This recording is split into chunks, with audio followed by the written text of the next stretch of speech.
Assalamualaikum warahmatullahi taala wabarakatuh. Perkenalkan, nama saya Nisa Madani, biasa dipanggil Nisa Ica, terserah senyamannya aja. Tujuan saya membuat video ini adalah untuk memenuhi salah satu tugas UAS mata kuliah Tahsinul Quran yang diampu oleh Bapak Miftah Farid Maulidi MPD.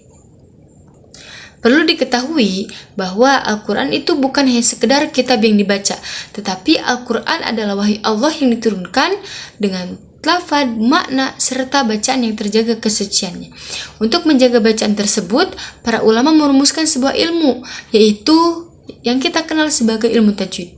Nah, tapi kita tahu nggak sih bahwa ilmu tajwid itu bukan hanya sekedar ilmu yang mempelajari cara membaca Al-Quran dengan benar, tetapi ilmu tajwid juga mempunyai dasar etimologi, terminologi, sejarah, hukum, serta bacaannya.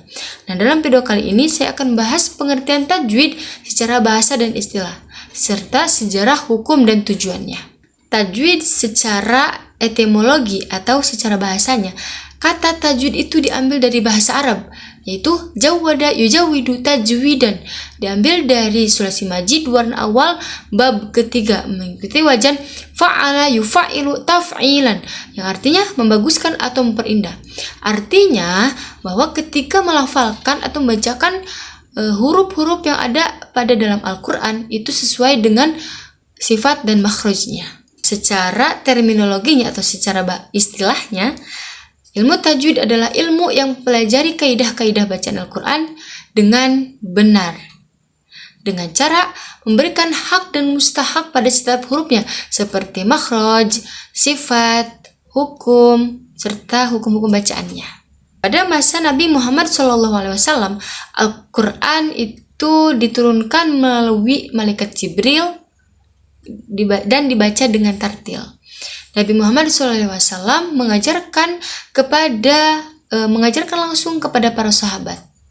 Nah, pada masa ini ilmu tajwid itu tidak dikenal atau belum dikenal sebagai ilmu yang tertulis, tetapi pada masa ini tetap sudah dipraktikkan bacaan dengan sempurna melalui metode talaki dan musafahah. Setelah Nabi Muhammad SAW wafat, para sahabat melanjutkan pengajaran Al-Quran dengan cara menjaga bacaan dengan benar.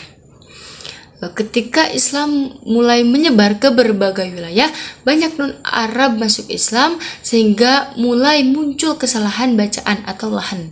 Nah, pada masa Khalifah Utsman bin Affan radhiyallahu anhu terjadi perbedaan dialek dalam membaca Al-Quran di berbagai daerah. Nah, untuk mencegah perselisihan tersebut, Utsman bin Affan membukukan Al-Quran dalam mushaf standar yang dikenal sebagai mushaf Utsmani. Nah, mushaf Utsmani ini juga belum mempunyai tanda harkat atau titik, karena tadi tujuannya supaya tidak kenapa diadakannya pembakuan Al-Quran, karena tadi untuk menjaga supaya tidak ada perselisihan antar umat Islam karena perbedaan dialek. Tetapi mushaf Utsmani ini menjadi dasar dalam membaca Al-Quran yang benar hingga sekarang. Pada masa Khalifah Ali bin Abi Thalib, beliau menyuruh Abu Aswad Ad-Du'ali untuk menetapkan tanda harkat, titik seperti kasroh, dhammah, fathah, dan lain-lainnya. Walaupun beliau hanya fokus pada nahwu, tetapi beliau sangat-sangatlah berperan penting dalam menetapkan harkat pada Al-Quran.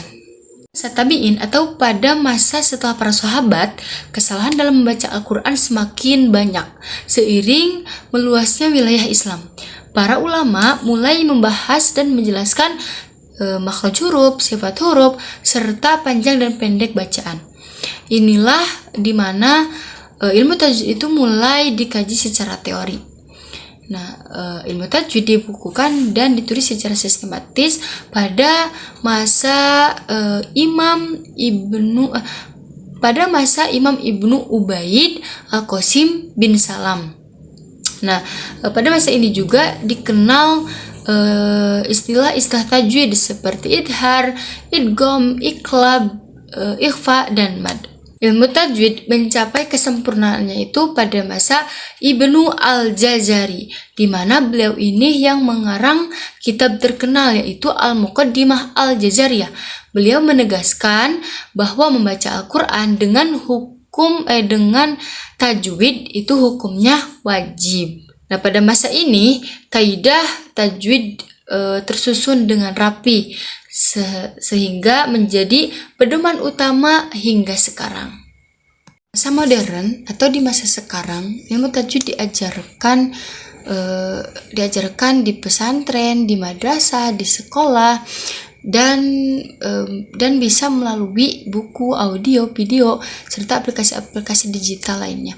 Nah, meskipun teknologi berkembang dengan maju dengan pesat, tetapi metode talaki kepada guru itu menjadi cara utama untuk menjaga kesucian, untuk menjaga keaslian bacaan Al-Quran. Hukum membaca Al-Quran dengan ilmu tajwid adalah fardhu ain. Artinya, wajib bagi setiap umat Islam ketika membaca Al-Quran itu harus memakai kaidah tajwid, tidak salah makhraj dan tidak salah hukum bacaannya. Nah, hukum mempelajari ilmu tajwid adalah fardhu kifayah.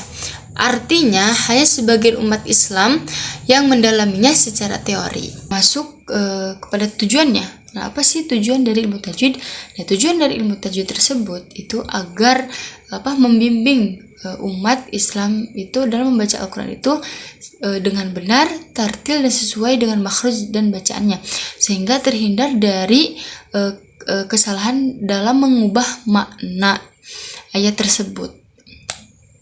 Itu terus agar supaya Al-Quran itu terjaga keasliannya sebagaimana yang telah diajarkan oleh Rasulullah SAW. Kesimpulan dari awal sampai terakhir sekarang adalah ilmu tajwid lahir sejak zaman Nabi Muhammad SAW kepada para sahabat, para tabi'in, para ulama, serta inilah yang merumuskan kaidah-kaidah ilmu tajwid. Nah, sebagai contohnya, kita sebagai umat Islam yang mungkin membaca Al-Quran itu sekarang bukan sekarang sih, kemarin-kemarin atau mungkin sekarang yang memang belum memakai atau membaca Al-Quran tapi belum memakai ilmu tajwid. Ayo segera belajar ilmu tajwid, karena ketika kita salah pengucapan, salah makhraj, salah harokat itu bisa mengubah makna. Nah, jadi sekarang kita harus membaca Al-Quran itu sesuai dengan kaidah ilmu tajwid, harus jelas, panjang pendeknya itu harus jelas. Seperti itu. Cukup sekian dari saya. Semoga video ini bisa bermanfaat bagi teman-teman sekalian atau bagi para penonton yang menonton video ini. Terima kasih. Wassalamualaikum warahmatullahi wabarakatuh.